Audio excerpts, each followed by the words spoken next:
The views and opinions expressed in this program are those of the guests and do not necessarily reflect the official policy or position of the hosts and creators of this program. This is the Pet Buzz. This is the Pet Buzz. Freshly collected with news, celebrity pet gossip, and the latest pet trends. The Pet Buzz gives you the latest 411 on everything pet related. Everything pet related. Hosted by pet trendologist Charlotte Reed and Dr. Michael Fleck. And here's the Dynamic Pet Duo. Well, welcome to the show. You're listening to the Pet Buzz, the ultimate in pet talk radio. Thank you for joining us today. Well, I'm going to get right into the show with our countdown teaser. Give me a 4. In segment 4, we're talking with Dr. Dawn Soufleras, the Vice President of Student Affairs for La Salle University, about how the university is using pets as a recruiting tool. If you have a son or daughter who's going off to college in the next few years, you don't want to miss this. Give me a 3. Well, October is Health and Wellness Month, and we wanted to talk to a holistic veterinarian about how to better take care of our pets and their needs. Give me a 2. Want the celebrity pet scoop? We're going to give it to you before we get into flex facts, talking about Halloween dangers and how you can prevent them. And 1. Our number 1 guest is on the phone. If you didn't know, the U.S. faces a growing feral cat problem. The offspring of stray or abandoned household pets, otherwise known as feral cat, their numbers are on the rise, and cities like Philadelphia are challenged by how best to tackle the problem because there are so many people and so many experts with so many opinions. Joining us today is Philadelphia's WHYY Arts and Culture reporter Peter Crimmins, who recently wrote on the topic. Peter, welcome to the Pet Buzz. Good to be here. So what prompted you to write about Philadelphia's feral cat problem? Well, I was literally a boots-on-the-ground scenario. I was in Philadelphia walking on the riverfront here, along the Delaware River, where there's a lot of abandoned piers that have been overgrown and somewhat dilapidated, and they become these sort of wildlife meccas. And I was down there, and there was a fence erected around a cat colony. And the fence had a sign on it that said this fence was secured by the Delaware River Waterfront Corporation. And that piqued my interest because, first of all, there's a fence around a cat colony there to protect the cat colony, and it was erected by a public agency, the Delaware River Waterfront Corporation, which is a nonprofit organization that looks to redevelop the waterfront. And so there was this pretty major organization that, by erecting a fence, has sort of put itself into the feral cat debate by protecting the feral cat. So I thought that was a curiosity. That's what started it off. Well, we read your article a while back, and we thought it was really interesting, and we thought really we should have you come because it was a great way to summarize the feral cat problem. So quickly, how is the feral cat problem handled in Philadelphia? We have to make a distinction between how it's officially handled in Philadelphia and how the people who live here deal with the feral cat problem. Officially, it's kind of a mishmash. There's the Animal Control Unit, which is called the ACCT, which is the official animal control unit for the city. It's funded by the city.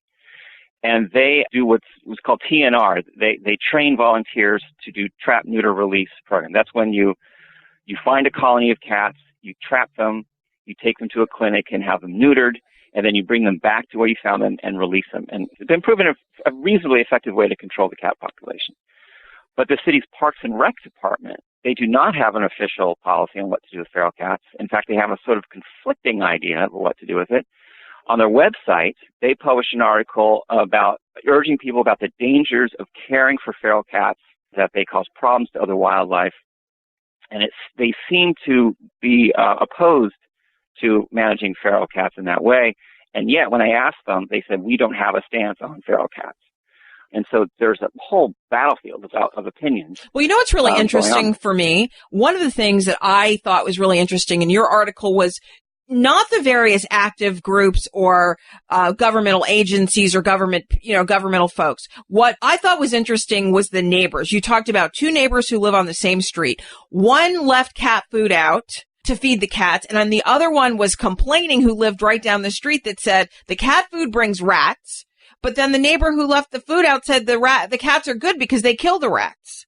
So I thought that was kind of interesting to not only, to deal with, the cat counselor in Philadelphia, the parks department, and the various groups that catch and do trap, neuter, and release, but also the people in the neighborhood. Because at the end of the day, I always think like the community, the real community people out there living in these neighborhoods are also need to have their voice. Well, as a medical person, what I find so interesting in these arguments by those supporters of TNR is that no one's talking about cats and the spreading of disease or the public health effect or significance. What about that? I did speak with a scientist at the locally here at the Academy of Natural Sciences. He was the director of ornithology or curator of ornithology, and he did talk a lot about diseases and described feral cats as disease vectors. Mostly, he was concerned about toxoplasmosis, which is a parasite that's communicated through cat feces. Now, when you do TNR, routinely you vaccinate the cats as you neuter them, as you fix them. But there is no vaccination for toxoplasmosis. And so when you send these cats back out into the wild, or not even into the city, this is a city we're talking about, with millions of, this one colony that I found along the waterfront is right next to a shopping center with a large parking lot. There was a Home Depot and a Walmart and a Bed Bath & Beyond, and this guy was concerned because there's dozens of cats right behind the parking lot, which he's considered disease vectors, and TNR isn't going to stop that. Yeah, one of the things that I find so interesting is that Philadelphia's problem kind of acts as a microcosm of the worldwide feral cat problem. And I think, taking that into consideration, because we talked about what's going on in Australia. They're culling cats, they're killing cats because for some of the same reasons, the disease, but they're also reducing specific species in that environment, like the bird people suggest here in the States. But let's talk about the overall ethical dilemma. So do you save one species over another? What do you think, Peter? It's murky. I mean, there is a group of people who believe cats should be treated like dogs in that you don't let your cat run around. Dogs are contained. You don't maintain dog colonies, probably because for public safety reasons, dogs can actually cause physical damage to things if they're upset, much more than cats. People say your pet cat should be indoors. You should not let your cat roam, just like a dog. And other people have different feelings about what cats can and can't do, what's in the cat's nature. No one I spoke to in Philadelphia has thought about culling cats like you in Australia or New Zealand. That was off the table for everyone I spoke to, but there was very little consensus about what the best thing to do for the cats is. A lot of the people who are opposed to feral cats actually keep cats as pets themselves. They're not anti-cat. They just see a vast environmental hazard in having cats roaming free. Yeah, and I wonder what effect it'll have with the growing homeless population. But, Peter, that's another issue to talk about. Thank you so much for joining us today. It's good to be here. Thanks for letting me join you. Yeah. Well, everyone, that was Peter Crimmins, the arts and cultural reporter for WHYY, discussing feral cats and how the feral cat situation in Philadelphia represents a worldwide problem. We are going to post his article up on our social media channels, and then you can comment. Tell us what you think. We always want to know what you think, and we'd love to hear from you. Up next, guess which celebrity offered a $10,000 reward for her chicken.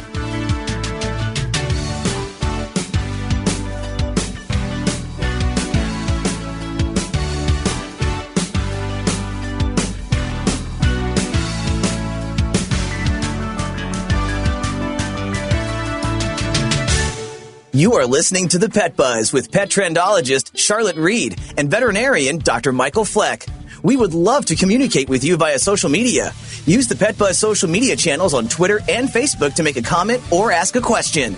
Post a picture of your pet on Instagram and tell us about his or her unique personality.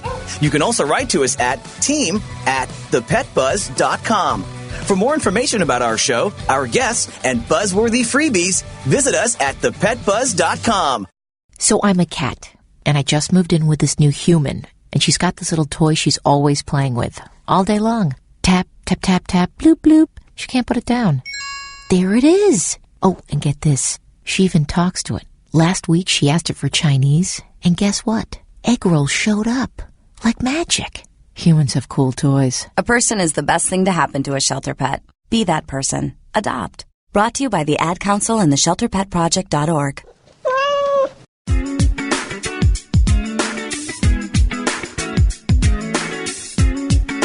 Hey, I'm pet trendologist Charlotte Reed, and research shows walking at least a half an hour every day can reduce a person's risk for heart disease and other serious illnesses. So regular walking is a great way to live a long and happy life.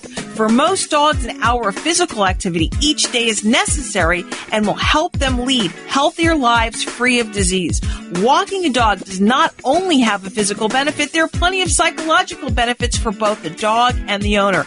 There are so many smells, sights, and sounds in the outdoors that a dog is mentally stimulated every time he or she walks out the front door. Taking a dog on a walk will also help to solidify the strong bond between you and your animal. Give your dog some positive attention by doing what he or she loves. Take your dog out for a neighborhood walk today.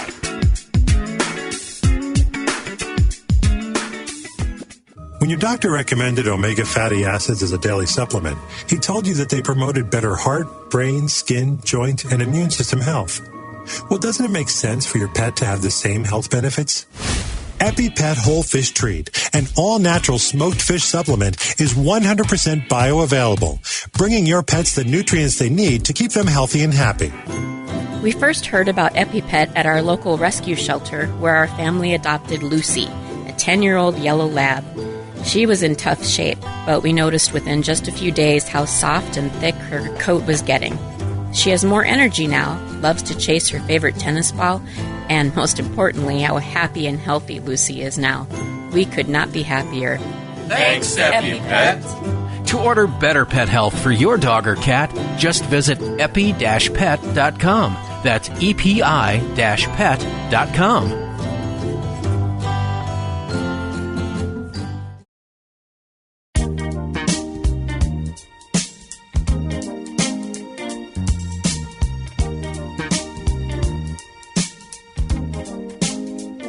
Thank you for joining us on the Pet Buzz this morning. This show is hosted by the dynamic pet duo, and I'm pet trendologist Charlotte Reed. And it's time for the Celebrity Pet Dish.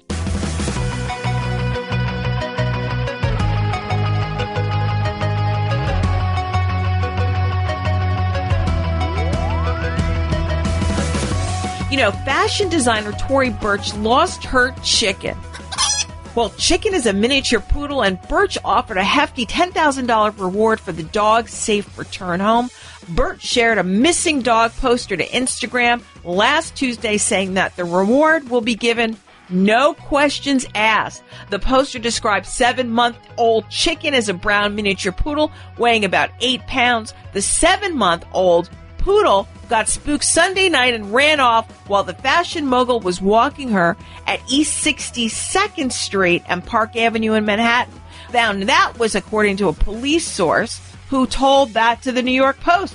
Well, Chicken is microchipped, and Burch's rep circulated surveillance images of a man and a woman who were seen holding the pup, captured outside of the Louis Vuitton store at East 57th Street and Fifth Avenue. Investigators did not want to publicly release the surveillance images of the couple because, of course, they were not being accused of a crime. They probably just found the dog wandering in the street. But the same couple ultimately alerted authorities and returned the dog. That's what police sources confirmed on Wednesday, adding that Burch didn't know the couple. She didn't know the two people. The people who had the dog connected with the squad, and they arranged a meetup. It's not really clear if the reward was exchanged. Well, anyway, Burch revealed the good news last Wednesday in an Instagram post that she wanted to thank everyone for the incredible support helping find the family's puppy Chicken. She wrote that the puppy was home safe and that she appreciated everyone who helped get the message out on social media and in the news media, and a very special thanks to the family who found and cared for Chicken and brought her home. I always love a happy ending, especially when yummy chicken was found. But one question, Tori, why is your dog named Chicken? Okay, let's move on to Flex Facts. Welcome to Just the Facts. Just the Facts. Fact or fiction? Just the facts, ma'am. You want answers! I want the truth! This is going to take long. You got the time?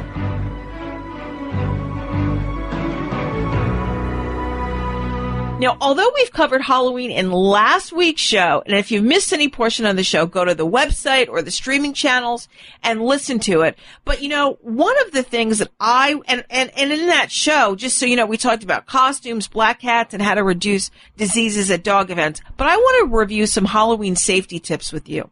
So as you know, Halloween can be the spookiest time of the year, but keeping your pet safe doesn't need to be tricky. So I'm going to share some common sense precautions to keep your pets happy and healthy, so you'll just be prepared. So you want to be careful with costumes. For some pets, wearing a costume can cause undue stress. You don't want to put your dog or cat in a costume unless you know he or she loves it. And if you do dress up your pet for Halloween, make sure the costume does not limit his or her ability to move, to be able to see, to be able to breathe, bark, or meow. Check the costumes carefully for small dangling or easily chewed pieces that can present a choking hazard. Ill-fitting outfits can get twisted, or they can just lead to injury. So make sure you're careful with those costumes. You also want to have your pet try on the costume before the big night. If he or she seems distressed or shows abnormal behavior, consider letting him go all natural, or let him or her sport a festive bandana and a really cool leash and collar. Okay. So you want to make sure your pets are calm and easily identifiable. So Halloween always brings a flurry of activity with visitors arriving at the door, and with so many strangers, they can be scary or stress out your pet. And even the most social dogs or cats should be kept in a separate room away from the front door during peak trick-or-treating hours. While opening the door for guests, be sure that your dog or cat doesn't dart outside. That's why I call them door dashers. And always make sure your pet is wearing proper identification and that it has your up-to-date cell phone information. Okay, so that way, if any reason he or she does escape, a collar with an ID tag and a microchip can definitely be life-saving for a lost pet. And also, hey, if I decorated my house, you probably decorated your house, so watch out for the decorations and keep the wires out of pets' reach. While a carved jack-o'-lantern is certainly festive, pets can easily knock over a lit pumpkin and start a fire. That's why it's important to use those battery-operated lighters, like the fake candles. Curious cats are especially interested in the flickering flame, and they might pull out their paw and it might get burnt. So popular Halloween plants such as pumpkins and decorative corn are considered relatively non-toxic, but you don't want to produce any stomach discomfort in pets who might nibble on them. And besides that, you don't want a big vet bill. Okay. You want to stash the treats. The candy bowl is for trick-or-treaters and not for Fido and Fluffy. Several popular Halloween treats are toxic to pets. Chocolate, of course, in any forms, especially dark or baking chocolate, can be dangerous for cats and dogs. And sugar-free candies containing sugar-free substitute like xylitol can be a serious problem. If you suspect that your pet has ingested something toxic, call your veterinarian or the ASP Poison Control Center at 888-426-4435. I'm going to give you that number one more time. ASPCA Poison Control Center is 888-426-4435. Call immediately. Well, that's all the facts for the week. More Pet Buzz very soon. Bet you can't wait for my I Likey of the Week. So, I'm Rex, and normally I'm pretty nervous about having to go see the vet, but this Dr. Fleck, he seems like he'd be okay. Like, he might even give me an extra treat if I let him rub my belly.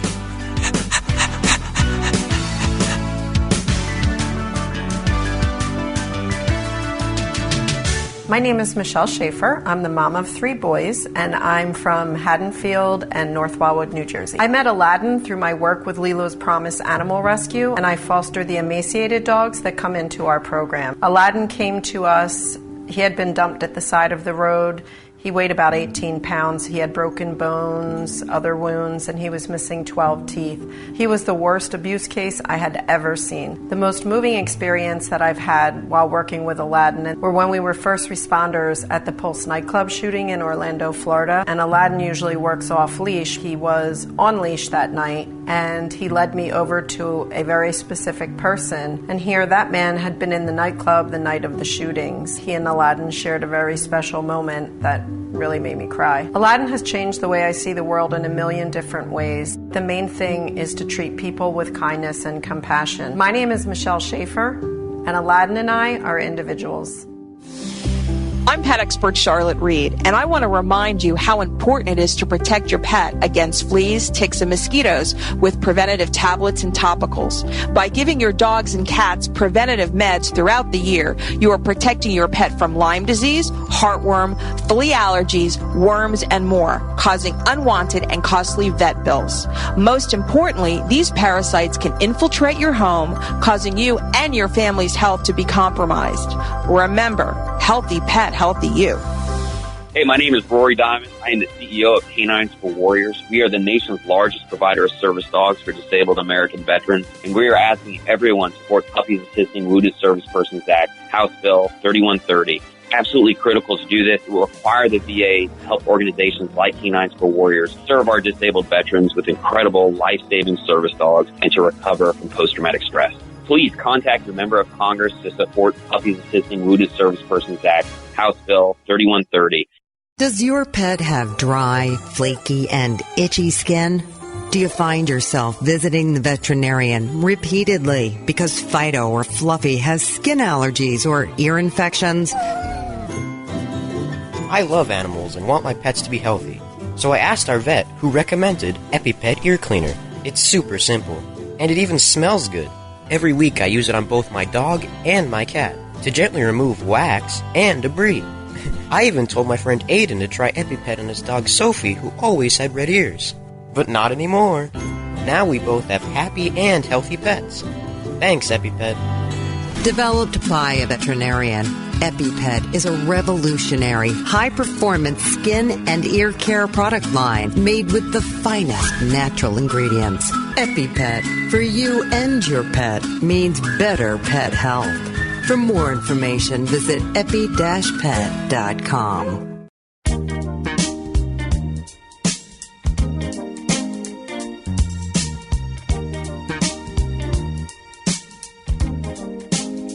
Welcome back. You're listening to the Pet Buzz, the best in pet talk radio. I'm pet trendologist Charlotte Reed. And now for my I Likey of the week. That's the way it has to be, 'cause that's the way I like it. It's genius. I like it. I love it so much. I like it. It's to die for. I like it.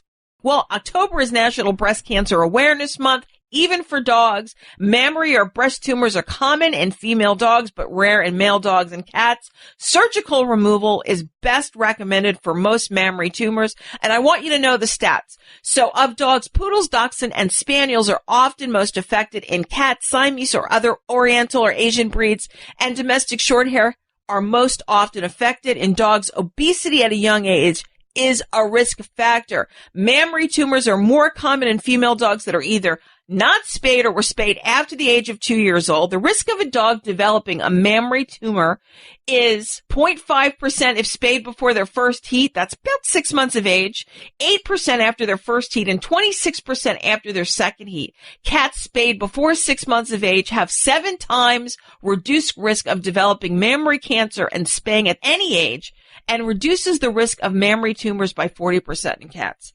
Wow.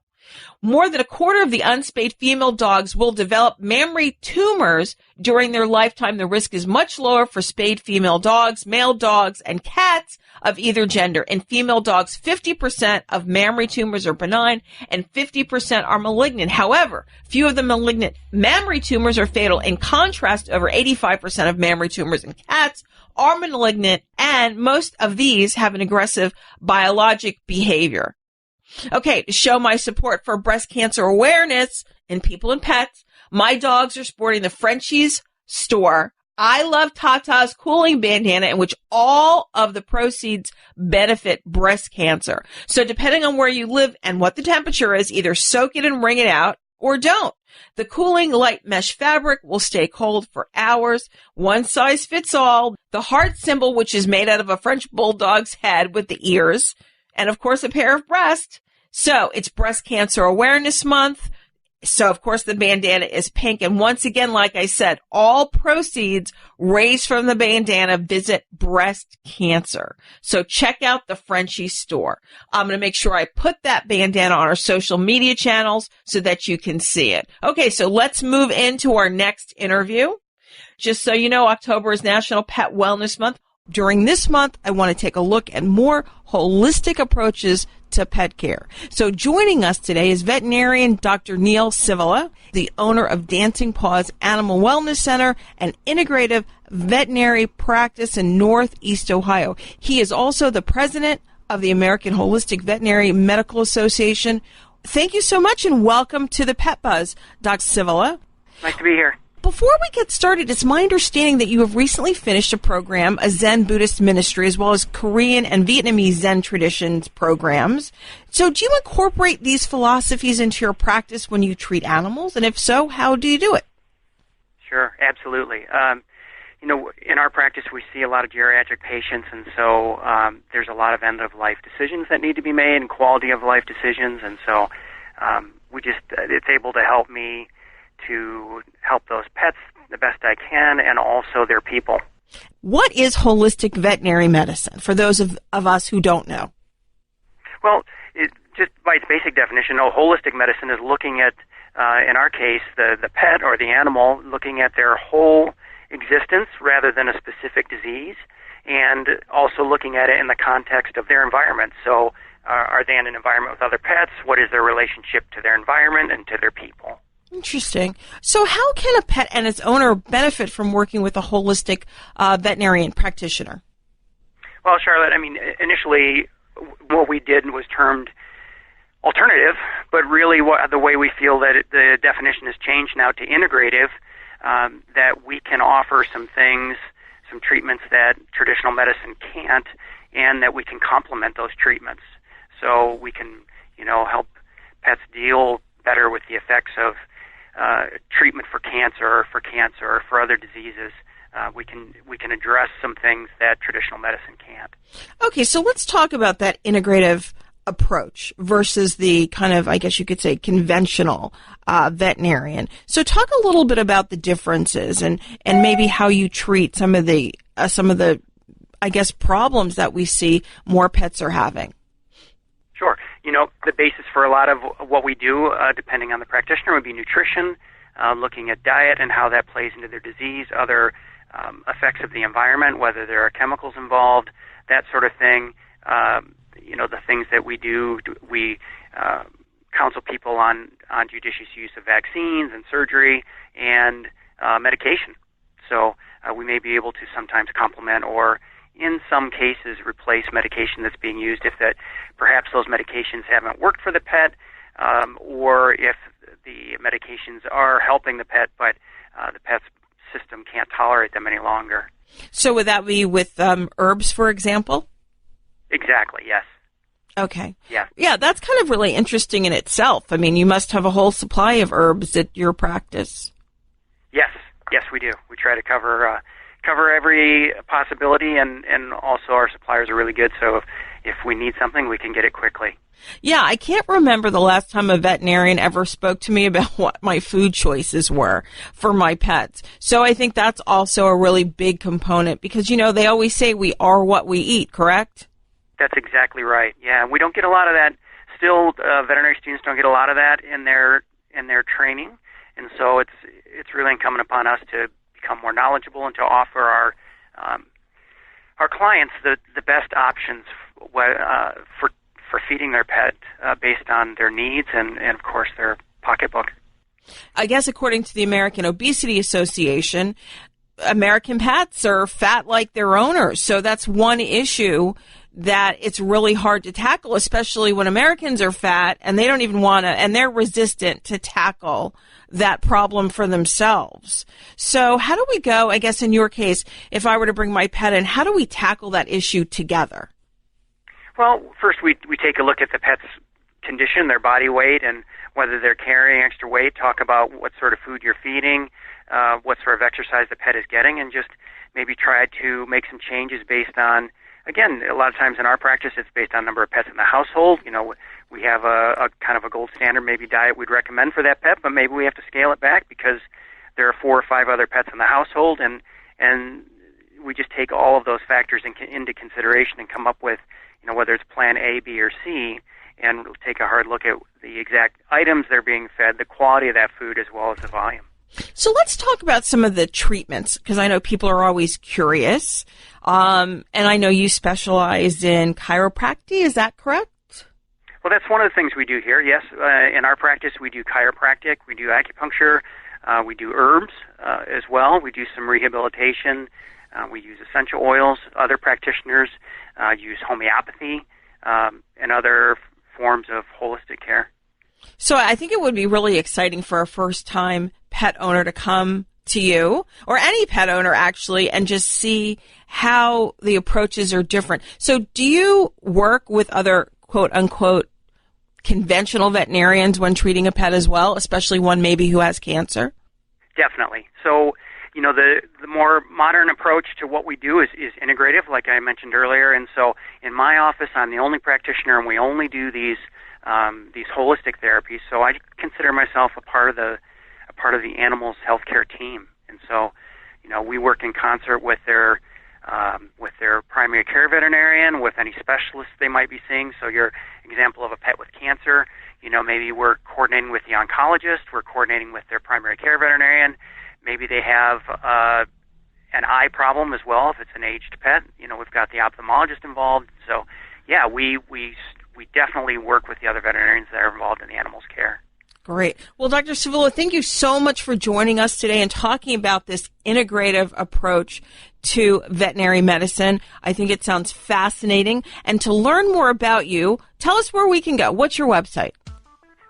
DancingPawsAWC.com. So that's Dancing Paws Animal Wellness Center.com. Great. Well, also to learn more about holistic veterinary medicine, visit the American Holistic Veterinary Medical Association at ahvma.org.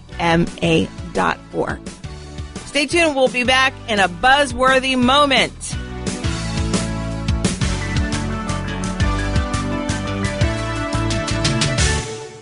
You are listening to The Pet Buzz with pet trendologist Charlotte Reed and veterinarian Dr. Michael Fleck. We love to communicate with you via social media. Use the Pet Buzz social media channels on Twitter and Facebook to make a comment or ask a question. Post a picture of your pet on Instagram and tell us about his or her unique personality. You can also write to us at team@thepetbuzz.com. For more information about our show, our guests, and our buzzworthy freebies, visit us at thepetbuzz.com. I want to be a contender. I want a warm belly to sleep on. A big house. How do I look? Do I look good? I want to play hard. My nails done once a month. I want a home. I just want a home. I want someone to love. Last year, more than 30,000 companion animals came to us without homes. 20,000 of them were felines. Let's make some homes. A person is the best thing to happen to a shelter pet. Be that person. Adopt.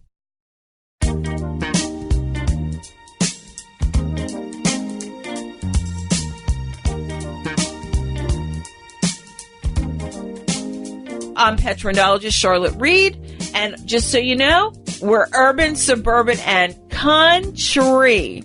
Well, it's time for our latest and greatest in the news. And now, Pet Buzz news from around the globe.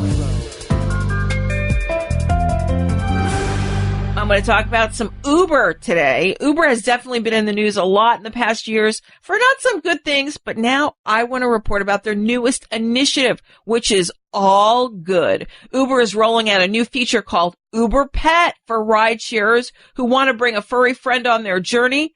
That's what the company announced on Wednesday. This new experimental feature will be available in just 7 cities. Starting October 16th, riders will be able to choose the Uber Pet feature from the ride selection screen. And there'll be a surcharge tacked on, which is going to be about $3 to $5, which will be applied to the rider's pricing. I don't really know what determines the exact amount of the fee. It's kind of unclear, but it probably has to do with size. And the idea behind the rollout, specifically pet related, is because it allows for better communication and Uber wants fewer animal related cancellations. So Uber Pet will be available in Philly, Austin, Denver, Nashville, Minneapolis, St. Paul, Phoenix, and Tampa Bay. Once again, starting on the 16th, I think I'm going to take my pet for an Uber ride. Okay, well, I've been told our next guest is on the phone, so let's move forward. A recent trend on college campuses is to offer opportunities to interact with dogs and other animals as a way to relieve stress and help individuals deal with anxiety as well as depression. We are pleased to announce that LaSalle University is welcoming dogs to campus as pets with their owners. Joining us today to talk about pets at the LaSalle University's Philly campus is Dr. Dawn Soufleris, Vice President of Student Affairs. Dr. Dawn, thank you so much for joining us on the PetBuzz today. So happy to be on the show. Thank you. So although service and emotional support dogs are on campus, what prompted LaSalle University to admit pets to campus with their owners?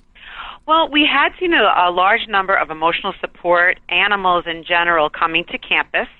And we had also had for a number of years faculty and staff on certain days bringing their dogs to campus as sort of a pet therapy kind of program for our students during high stress times.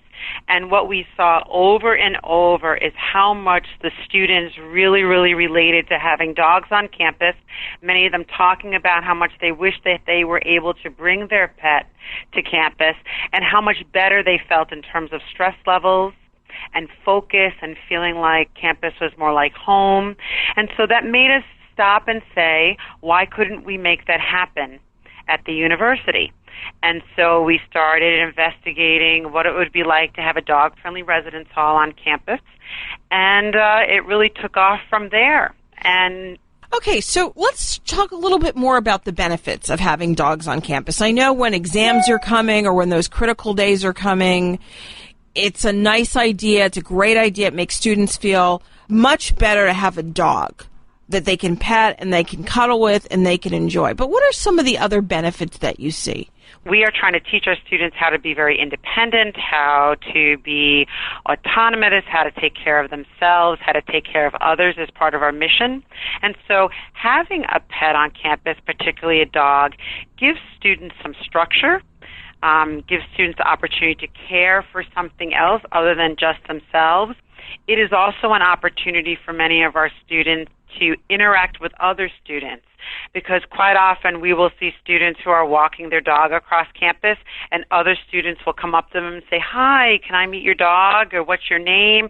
And it has become an opportunity for students to be even more social with one another. Fantastic. Well, if you've just joined us, I'm talking with Dr. Dawn Soufleris, Vice President of Student Affairs, about dogs on the LaSalle University's Philly campus. So tell us about the canine requirements for the dogs. So we did a lot of research to figure out what would be best, remembering that this is a residence hall, and so they are rooms that are on the smaller side, and there is a pretty decent-sized lounge that is dog-friendly that is on the first floor of the building. We also created a small dog park in an area behind the building that is completely encased so that a dog can run free back there. But we wanted to be thoughtful about size, given that it is a residence hall, and so we are asking for dogs between 30 and 40 pounds, so under 40 pounds, so smaller breeds. We are asking for dogs that are 1 year and older so that they are already trained. They obviously have to have all of their immunizations and a checkup, and we actually send to the student what the City of Philadelphia requires for dogs so that we're in compliance with the City of Philadelphia with the rabies shots and everything else. And there are some breeds that we have said no to because they are larger breeds. And also they slobber all over the walls.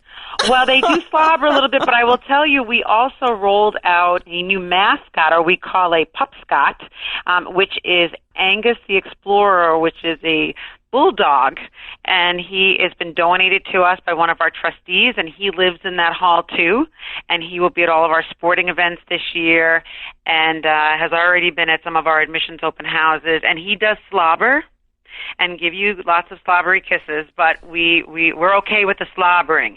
But Angus is not needing lots of running space like a St. Bernard or a Newfoundland or those really larger breeds, and so we'll take the slobbering.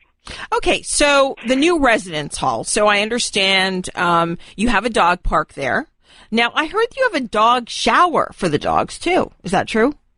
We do. We have a dog bath and shower. We took one of the utility closets that had running water already in it, and with some funding and support from Purina, they helped us fund the dog park and some of the amenities within the dog-friendly lounge, and then part of the support made a dog bath and shower. So it's on the first floor, so as the dogs come in, the residents can go and bathe the dog, give them a shower and a bath, keep them nice and clean, and make it easier. We just thought that would be far better than having the students try and shower and bathe the dogs in the sinks in the residence hall bathroom. So we thought, let's be smart about this. And what would we want to have? And so our facilities worked with us and installed a dog bath and shower. I think that's a great idea, and I'm going to even ask you to send me a picture of that, so Sure. I can put it on our social media channel so everyone can see it. Okay. I think it sounds like a great program, and I think this is going to make an excellent recruiting tool. What do you think?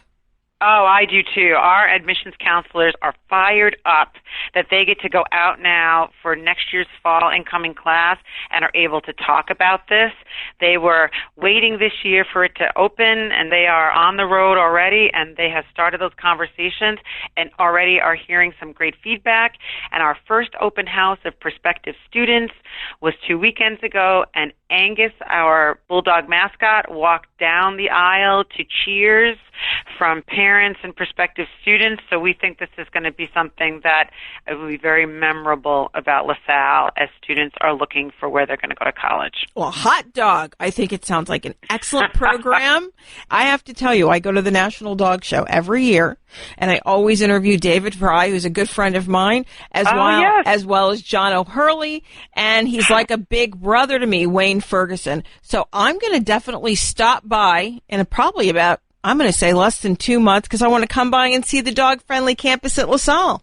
Oh, please do. We would love to have you stop by. And many of us go to the National Dog Show because we know all of those folks through our Purina connection. And it's a big deal in Philadelphia that we are the home of the National Dog Show. And our students wait for that every year, because not only does Purina give away tickets to that so our students can go to the dog show, which is really fun. And when we have the little show on our campus and the agility dogs are jumping through hoops and fences, and it's a great time. So we would love to have you. Please come visit. Thank you so much. Well, everyone, that was Dr. Dawn Souffleris, the Vice President of Student Affairs at LaSalle University, talking about having dogs living on campus, on the Philly campus as pets. And to learn more about this program, this unique and special program, visit lasalle.edu.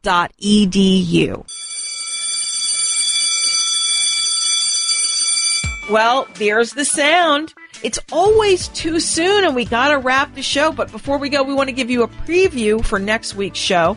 Next week, we're talking exotic pets, the Purple Leash Initiative, which brings awareness to domestic violence and animals in those situations, as well as we're going to be talking about bonding with cats.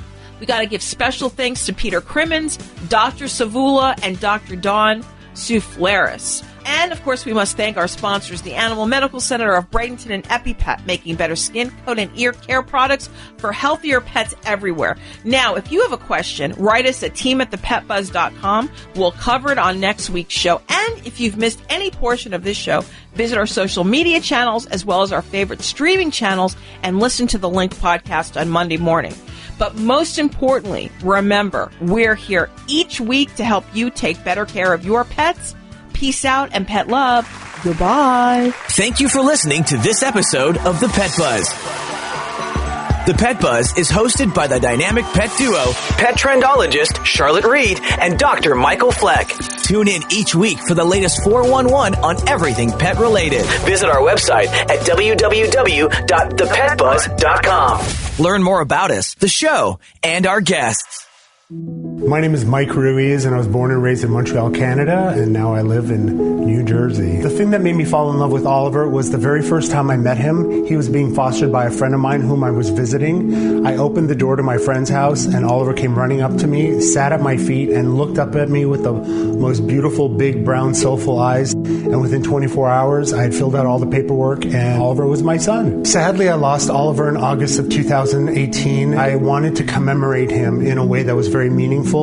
So I got this tattoo of him. It's just such an amazing thing. Knowing that I carry him in my heart, I now carry him on my arm. My name is Mike Ruiz, and Oliver and I are individuals.